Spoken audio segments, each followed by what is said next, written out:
Honestly, when I was a kid, my life wasn't that bad. It wasn't until middle school when I started going to my dad's less, and I was home more.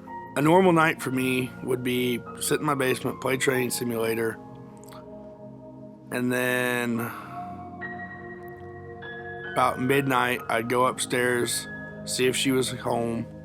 She wasn't home, so I'd pester the cats.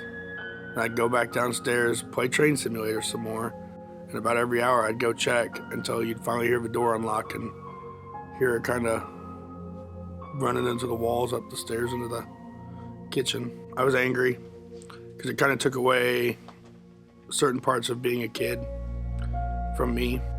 Even though my mom did all that crap and I was angry at her and I felt lonely, like obviously I still cared about her. And in that same regard, there was a lot of worry that something would happen to her. The Browns, it was baseball throughout my younger days. 3rd, 4th, and 5th grade. 3rd and 4th grade I was on Randy's team. And then they used to start giving me rides home from school because I didn't want to walk. I didn't live far enough away that I could ride a bus, and my mom worked. Then I started going to their house more and more, and it kind of became a place of refuge to get away from my house. They went to church.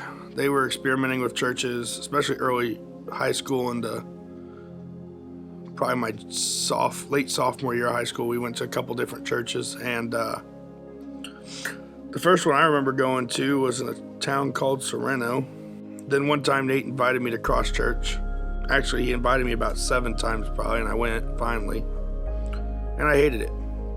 Let's bring Marshall into the equation. That boy and I would stay up till 3, 4 o'clock in the morning playing rock band, drinking Polar Pops, and eating peach rings. Ooh, what a childhood. Actually, I wasn't really a child at that point, but it was still a childhood for me. Apparently, we played a lot because I got pretty good at the drums.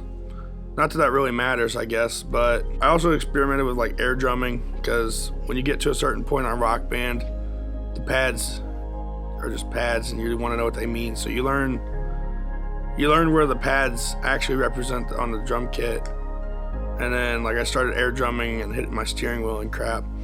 And then one time Nate invited me to a worship team practice down there, and I went. And they let me sit on the drum kit and play with them for a couple songs, and they told me, man, if you keep coming back, we'll let you play. No. So I didn't go back for like a month. Finally, Nate invited me again, and some stupid reason I said yes. They told me, like, you want to play? And I was like, well, I don't really know the songs. Like, we don't care. Sit behind the kit. So I did.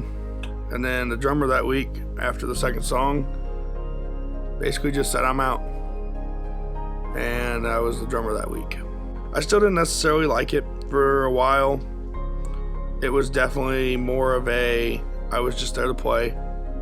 And like I would hear the sermons, and looking back, they would have an impact on my life. One day I realized I was saved and I wanted to be baptized. And that was kind of like the beginning of when I actually started liking Cross Church.